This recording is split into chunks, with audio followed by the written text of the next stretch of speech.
Soldiers, the other has come! Forward, forward! They sent their deadliest assassin. The human caught the blade and didn't even. The observation deck of Station Kepler. 7 offered a view that stretched across 3 star systems. Ambassador Marcus Chen stood alone, his hands clasped behind his back, watching the distant nebula paint colors across the void.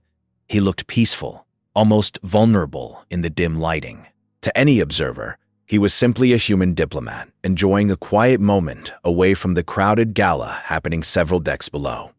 Vexrel watched from the shadows, his 4 eyes analyzing every detail of his target. The human was average height by galactic standards, wearing a simple dark suit that seemed almost primitive compared to the adaptive garments worn by other species. No visible weapons, no armor plating, no environmental shields humming around his body. Just flesh and fabric. The assassin had studied the file carefully. Marcus Chen, age 42 Earth years, former military officer turned diplomat, currently threatening to expose the Zekthor Syndicate's smuggling operations to the Galactic Council. 3 cycles of investigation had led to documented proof of illegal weapon trades, slave trafficking, and political manipulation. Chen had everything he needed to destroy an organization that had operated in the shadows for 200 years. That made him dangerous. That made him a target. Vexrel moved without sound, his specialized boots absorbing every footfall. 3 centuries of kills had taught him patience, precision, and the importance of understanding one's prey. Humans were newcomers to the galactic stage, barely 50 years since first contact. They had no natural defenses like the Krillian's armored hide, no telepathic warnings like the Seer Cast, no regenerative abilities like the Mulveri. According to the biological databases, humans were fragile. Their bones broke easily under pressure. Their skin offered minimal protection against cutting implements. They required specific atmospheric conditions and died quickly in vacuum. They were, by all measurements, one of the weaker species in known space. This would be simple. The monomolecular blade extended from Vexrel's wrist housing with the faintest whisper of metal. The weapon could slice through starship hulls, given enough time. It could separate molecules at the atomic level. Against unprotected human flesh, it would cut like passing through smoke. He calculated the strike angle, 17 degrees upward, targeting the major blood vessels in the neck. Death would occur in seconds. Clean, professional, final. Vexrel struck. The blade moved faster than most species could perceive, a silver blur in the dim light. It should have ended the moment it began. 300 kills had taught Vexrel exactly how bodies responded to that particular strike. The brief moment of surprise, the collapse, the inevitable end. None of that happened. Instead, Marcus Chen's hand moved. Not quickly by Vexrel's standards. The assassin could track every microsecond of motion, but with absolute certainty. The human's fingers closed around the blade's edge, stopping it completely just centimeters from his throat. The blade screamed. Metal stress sensors built into Vexrel's weapon systems began flashing warnings. The monomolecular edge, capable of cutting through nearly any known material, was being held, stopped, by bearskin. Chen turned his head slowly, his expression utterly calm. His eyes met Vexrel's 4, and there was no fear in them. No panic, just a cold, calculating assessment that made the assassin's combat instincts suddenly scream danger signals his conscious mind hadn't registered yet. "We need to talk," Chen said. His voice was steady, conversational, as if he wasn't currently gripping a blade designed to kill him. Vexrel engaged his secondary weapon systems. Poison darts, small enough to be nearly invisible, launched from concealed ports in his armor. They were coated with a neurotoxin that could drop a Krillian war beast in seconds. The darts struck Chen's exposed neck and face. The human blinked. That was all. "That tickles a bit," Chen said, still holding the blade. "Are you finished?" Panic was not an emotion Vexrel experienced often. 300 successful contracts had taught him confidence, certainty in his abilities and equipment. But now, faced with a target that should have been dead twice over, something unfamiliar crawled up his spine.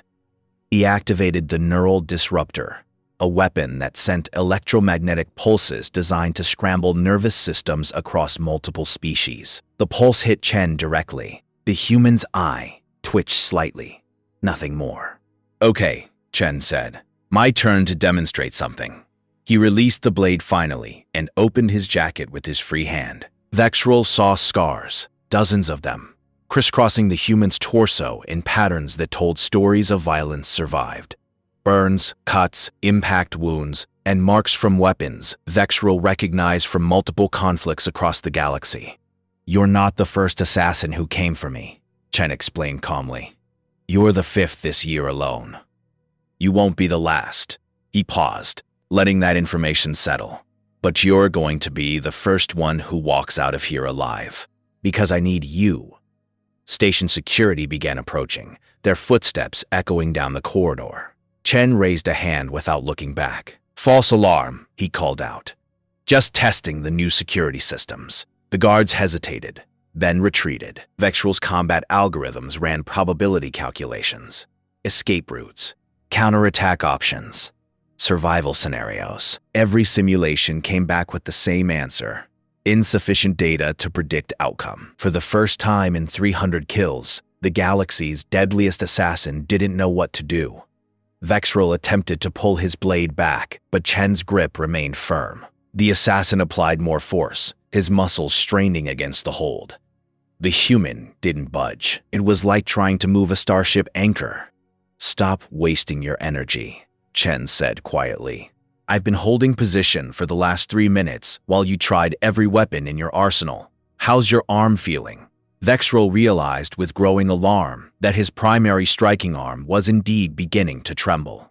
Fatigue toxins were building in his muscles from the sustained effort. The human, meanwhile, showed no signs of strain whatsoever. Chen finally released the blade and stepped back, giving the assassin space. "You can leave right now if you want. Walk away, tell your employers the contract failed, and disappear into whatever hole you crawled out of." He paused, his expression hardening.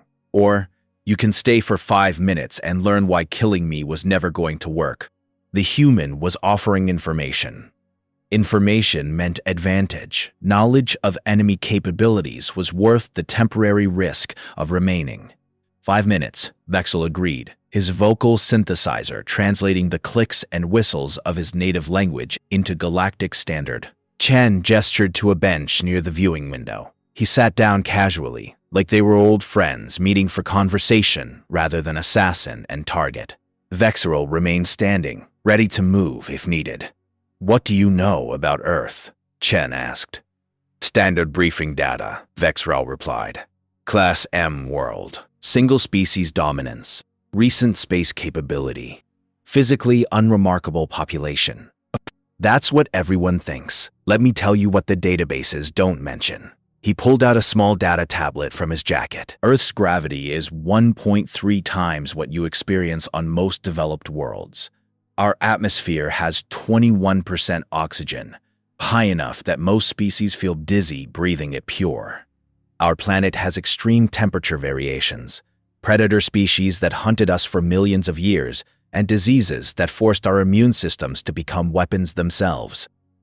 He tapped the tablet, and a holographic display appeared between them. It showed Earth, a blue and green world that looked deceptively peaceful. "We didn't evolve on a nice world, Vexrel. We evolved on a death world, and it made us into something the galaxy wasn't ready for." The display changed, showing human anatomy. Chen pointed to various systems as he spoke. "Our bones are dense, reinforced with calcium deposits that can withstand impacts that would shatter most species' skeletons. Our skin has multiple layers designed to resist cutting, tearing, and environmental damage. We have a pain tolerance that lets us function with injuries that would incapacitate others through shock alone." Vexrel watched the display with growing unease. The human cardiovascular system was highlighted, a complex network that seemed overly redundant. "We can redirect blood flow," Chen continued.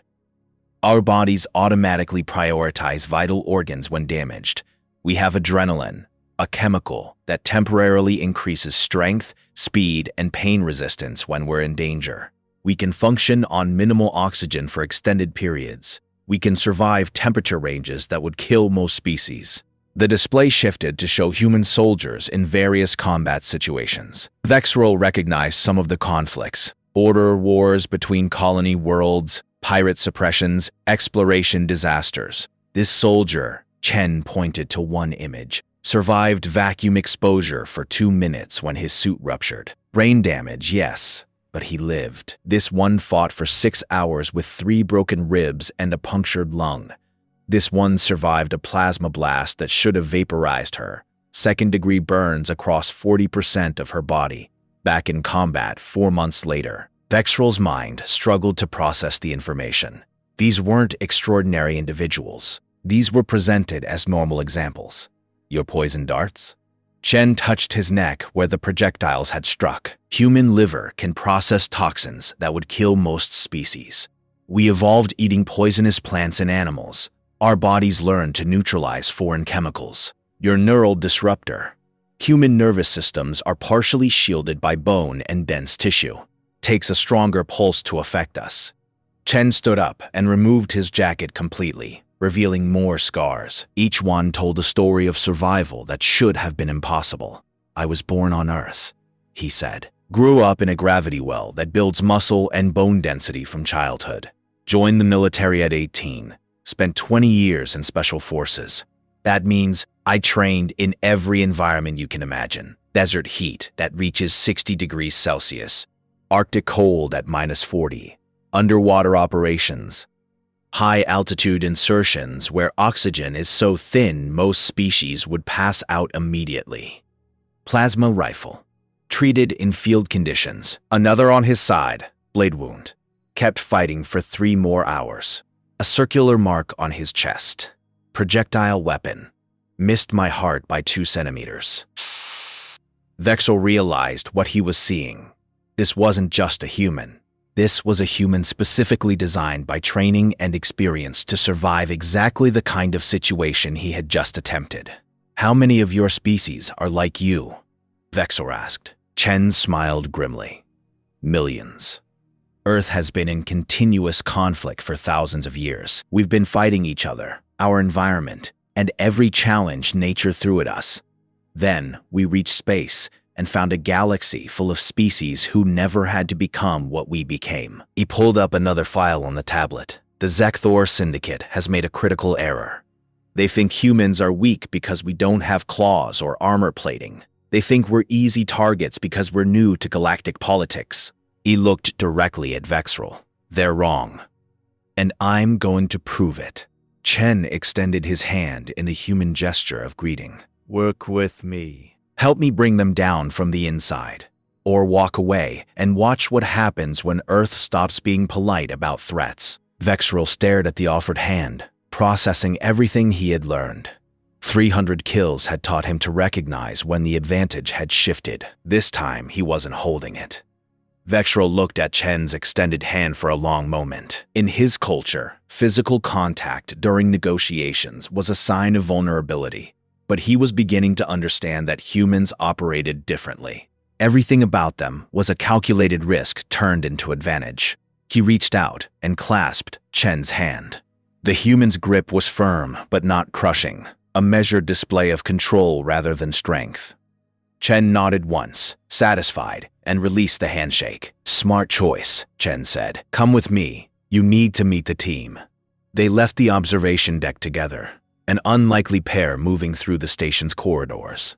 Vexrel kept his weapon systems on standby, years of instinct refusing to fully trust the situation. Chen seemed completely relaxed, nodding to passing diplomats and station personnel as if he hadn't just survived an assassination attempt minutes earlier. They took a secured lift down 3 levels to a restricted section of the station. Chen placed his hand on a biometric scanner, and heavy doors slid open with a hydraulic hiss. Inside was a tactical operations center that looked nothing like standard diplomatic facilities. 3 humans looked up as they entered. Everyone, this is Vexrel, Chen announced casually. He just tried to kill me. Now he's going to help us instead.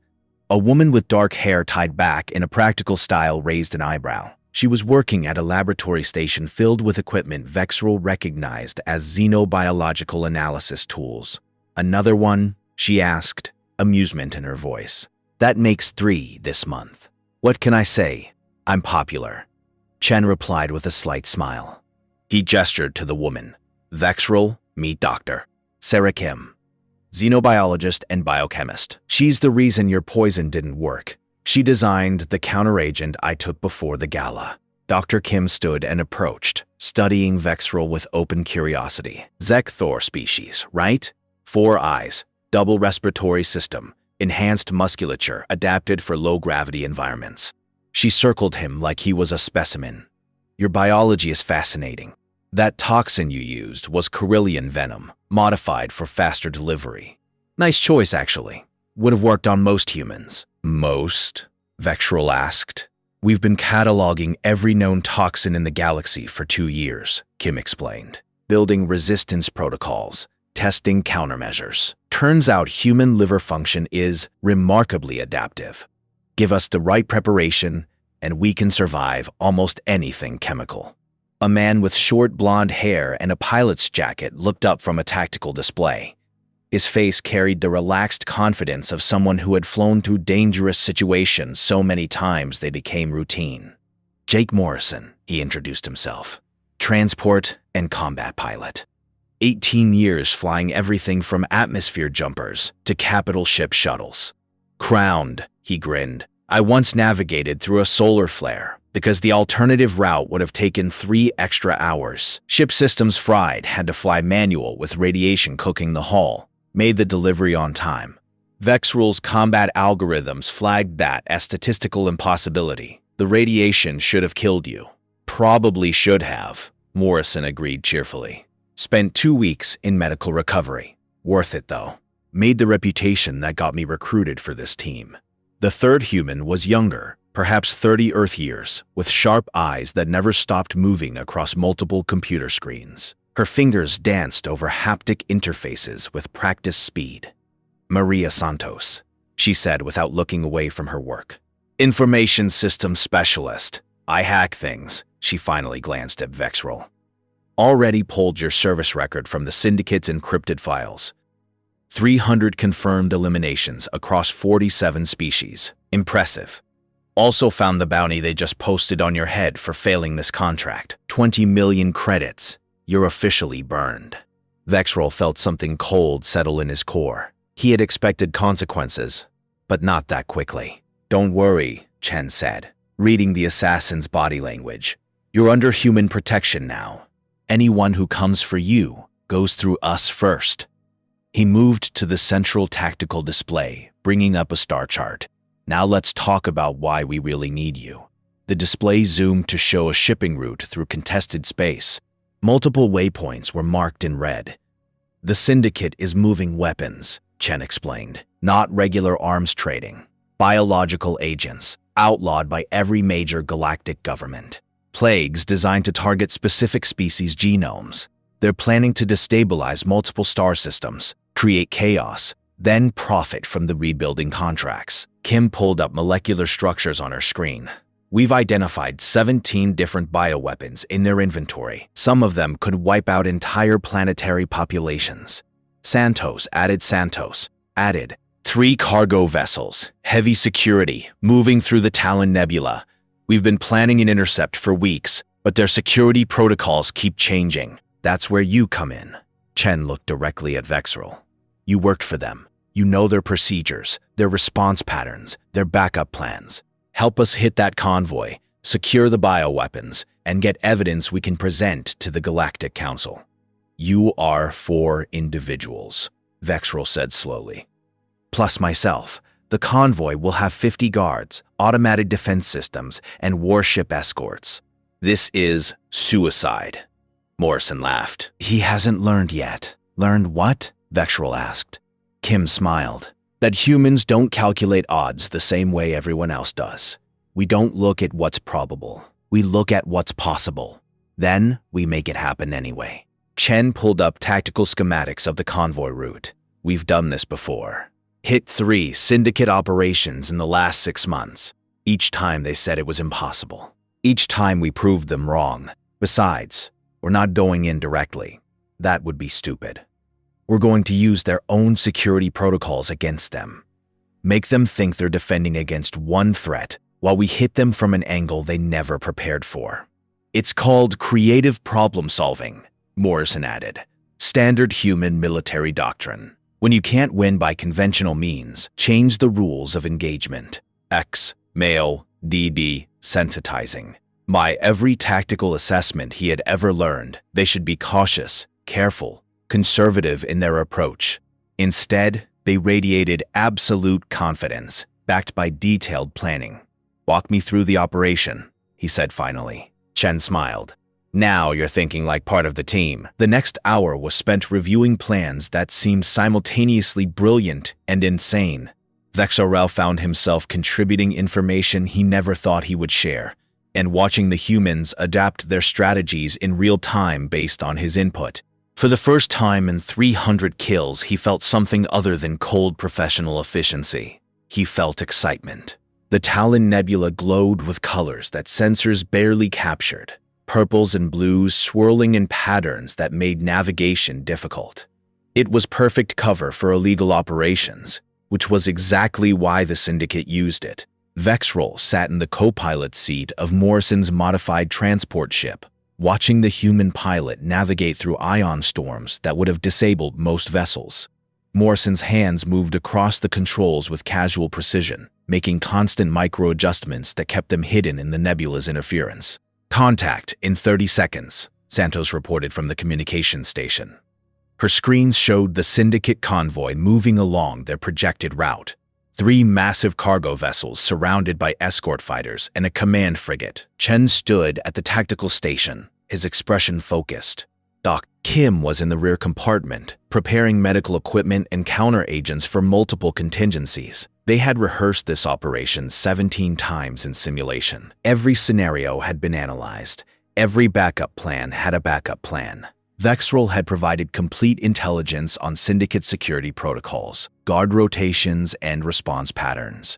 The humans had taken his information and built a strategy that relied on precision timing and what they called aggressive improvisation.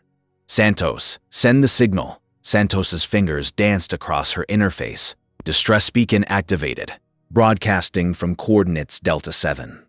Should pull half their escort to investigate. On the tactical display, Vexrol watched 6 escort fighters peel away from the convoy, moving toward the false emergency signal. The plan was working. Phase 2, Chen continued. Morrison, take us in. The transport ship dropped from the nebula's cover, approaching the convoy from their blind spot. Morrison had calculated the exact angle where the cargo vessel's sensor arrays overlapped poorly. For 30 seconds, they would be virtually invisible. 28 seconds later, they were docked on the cargo vessel's maintenance port. Too easy, Morrison muttered. I don't trust this. Vexrol felt the same unease. The Syndicate never left security gaps this obvious. His combat instincts screamed warnings that something was wrong. They moved through the airlock in tactical formation. 10 leading, Vexrol covering the rear, Morrison and Santos in the middle. The cargo bay was massive, filled with containers that sensors identified as containing the biological weapons. There, Kim said, pointing to a specific container. That's the primary storage unit. Give me 2 minutes to extract samples and upload the evidence to our secure network. Santos set up her portable terminal, establishing a direct link to the Galactic Council's encrypted servers. Once this uploads, the Syndicate can't cover it up. Every government will see what they've been doing. Quote. Chen nodded. Do it. That was when the lights changed from standard white to emergency red. Lockdown protocols activated. An automated voice announced throughout the ship. Atmosphere venting in 90 seconds. Vexrol spun around. The airlock behind them sealed with heavy magnetic locks. Additional doors slammed shut at every exit point.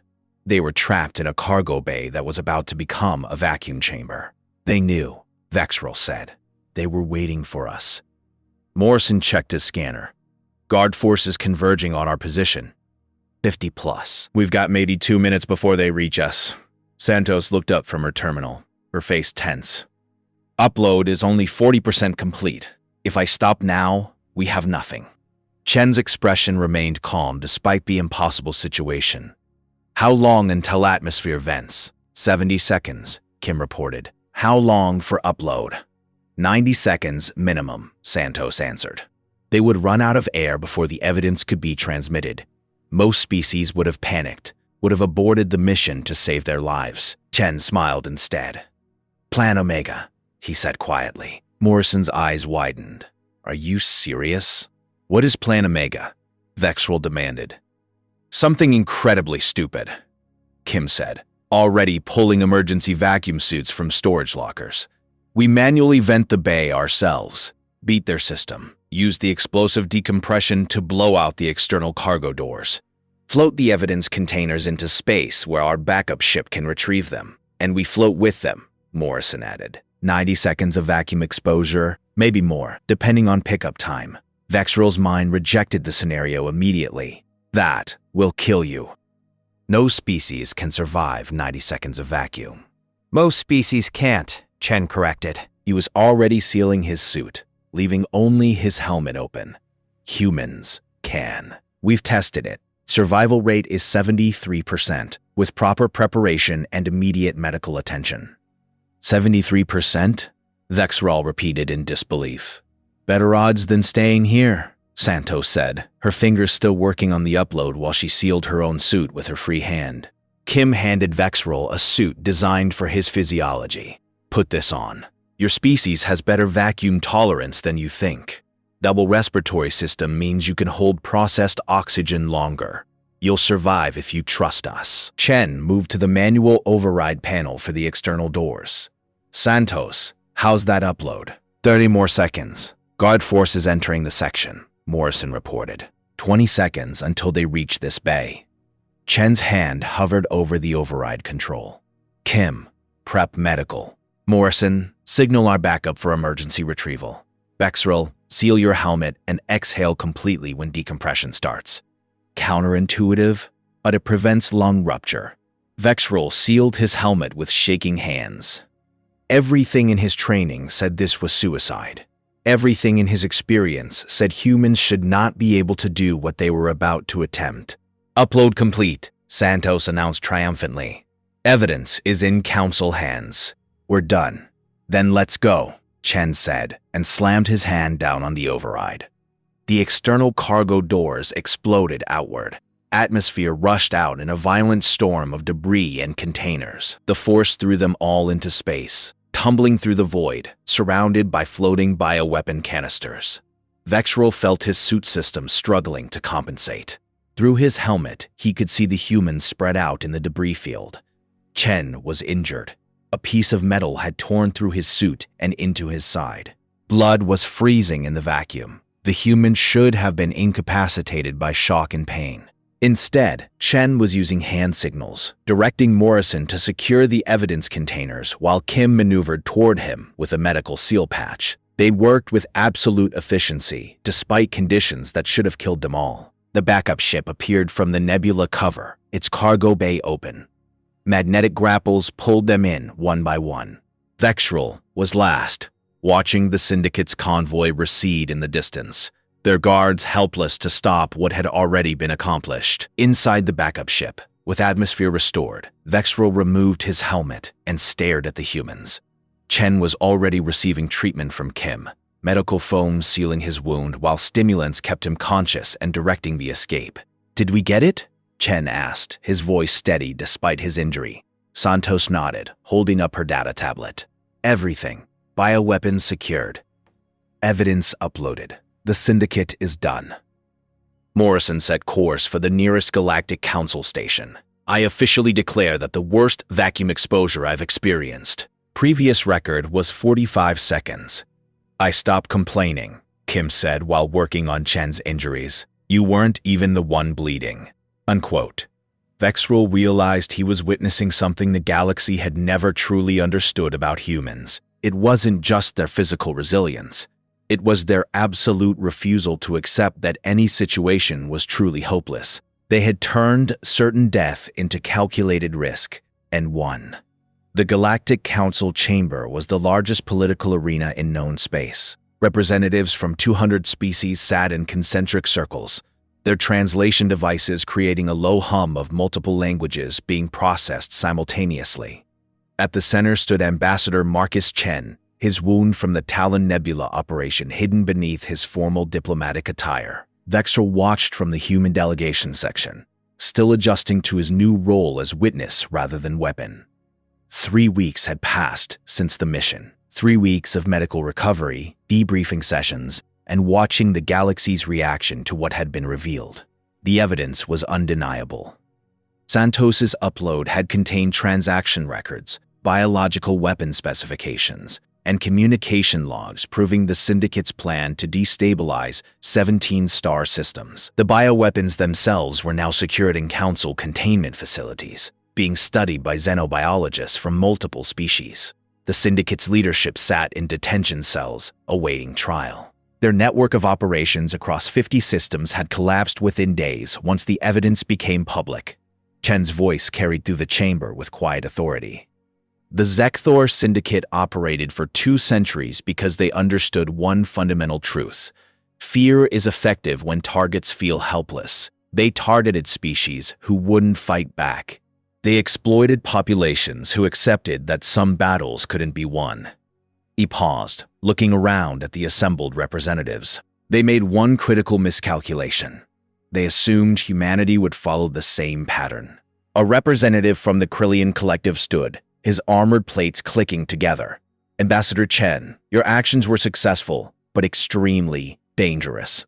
The risk to your team was calculated at 80 to 7% fatality probability. Such reckless behavior concerns many in this chamber. Chen nodded respectfully. You're right. It was dangerous, but that's what humans do. We look at impossible odds, and we ask ourselves, is there any way to succeed? If the answer is yes, even if it's a small chance, we take it. Because we learned long ago that the universe doesn't care about our survival. We have to care enough for both. Another representative spoke, this one from the Seer caste. Your species has demonstrated remarkable resilience, but resilience alone does not make for stable galactic neighbors. Some species are concerned about human unpredictability. Unpredictability is just another word for adaptability, Chen replied. Humans survived on a world that constantly tried to kill us. We learned to change, to innovate, to try solutions that seemed impossible. That's what brought us to the stars. That's what will make us good allies for those who share our values. The council chamber fell into discussion, representatives debating in clusters. Vexrel noticed the tone had shifted from the dismissive attitude he remembered from earlier sessions. 3 months ago, humans were treated as curious newcomers. Now they were being discussed as a significant power. Kim sat beside Vexrel, reviewing data on her tablet. The medical reports are going viral, she said quietly. Xenobiologists across the galaxy are requesting human physiology data. They want to understand how we survived that vacuum exposure. And you are sharing this information? Vexrel asked. Selectively, Kim smiled. We're not giving away military secrets, but basic biology? Sure. Let them learn. Let them understand that humans aren't just physically resilient. We're mentally adaptable. We don't accept limitations that other species consider absolute laws of nature. Morrison leaned back in his seat, looking relaxed despite the formal setting. I've got 17 job offers from various shipping companies. Apparently, surviving a solar flare makes for good publicity. Plus, 6 different pilot academies want me to teach navigation courses. Santos barely looked up from her multiple screens. I've been contacted by 8 different governments asking for security consultations. Turns out, hacking syndicate systems impressed a lot of intelligence agencies. The council called for order, and the chamber quieted. The High Chancellor, a being of pure energy contained in a crystalline form, addressed Chen directly. Ambassador Chen, the council recognizes humanity's contribution to galactic security. The Syndicate's defeat required capabilities and determination that few species possess. However, this raises questions about humanity's role moving forward. What are Earth's intentions? Chen stood silent for a moment, choosing his words carefully. Earth's intention is simple. We want to be part of the galactic community. We want trade, cultural exchange, scientific cooperation, and peaceful coexistence. But we also want it understood that humanity won't be pushed around. We won't be threatened. We won't be targets for criminals who think we're easy prey. These individuals, Dr. Kim, Mr. Morrison, Ms. Santos, and Vexrel, who chose to stand with us, represent what humanity believes in. We believe in second chances. We believe in solving problems through innovation. We believe that challenges exist to be overcome, not accepted. The High Chancellor's crystalline form pulsed with light. And if threats to humanity continue, Chen's expression hardened slightly. Then those threats will learn the same lesson the Syndicate learned. Humans don't just endure, we adapt. We overcome, and we remember. The council session concluded with humanity's status officially elevated to full membership. Trade agreements were established, cultural exchange programs were approved, military cooperation protocols were drafted. But more importantly, the perception had changed. As Vexrel walked through the station corridors after the session, he noticed how other species looked at the human delegation. Not with dismissal or condescension, but with respect mixed with cautious evaluation. Some saw opportunity for alliance. Others saw a potential threat to be monitored carefully. Chen joined him at an observation window, looking out at the stars. His wound had healed with minimal scarring, another demonstration of human regenerative capability that medical databases were still analyzing. What happens now? Vexrel asked. Now we see what the galaxy does with the information they have, Chen replied. Some species will want to work with us. Some will want to test us. Some will leave us alone, which is fine too. And if threats emerge? Chen smiled, that same cold smile from their first meeting on the observation deck. Then we demonstrate again why humanity survived on a death world. Why we made it to the stars, despite every obstacle. Why we don't give up even when the odds say we should. An alert chimed on Chen's communication device. He checked it, his expression growing serious. What is it? Vexrel asked. New contact from an unknown species in the outer systems, Chen said, reading the message. They've sent a demand to the council. They want humanity to surrender colonial claims, submit to their territorial authority, and accept their dominance in this sector of space. Will you comply? Chen looked at Vexrel with an expression that the former assassin now recognized. It was the look of a human who had calculated the odds, understood the risks, and decided to proceed anyway.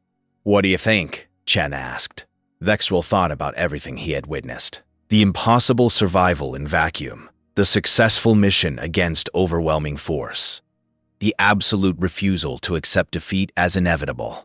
I think they should have done more research, Vexrel said. Chen nodded. Let them come. Let them send their fleets, their threats, their demands. They'll learn what the Syndicate learned. What you learned. He turned from the window, already moving toward the operations center, where his team would be gathering. They'll learn that humanity doesn't surrender. We don't submit. We fight, and we win. Morrison was already preparing flight plans. Santos was analyzing the new species' communication patterns for weaknesses. Kim was researching their biology for potential vulnerabilities. Vexrel took his place among them, no longer an assassin, but a member of something he never expected to find. A team that refused to accept impossible as an answer. Across the galaxy, species who had dismissed Earth as insignificant began to understand a new reality. Humanity hadn't just joined the galactic community. They had arrived as a force that would reshape it. And the message was clear. Underestimate humans at your own risk, because they had spent millions of years learning to survive against odds that would have destroyed any other species. They were here to stay.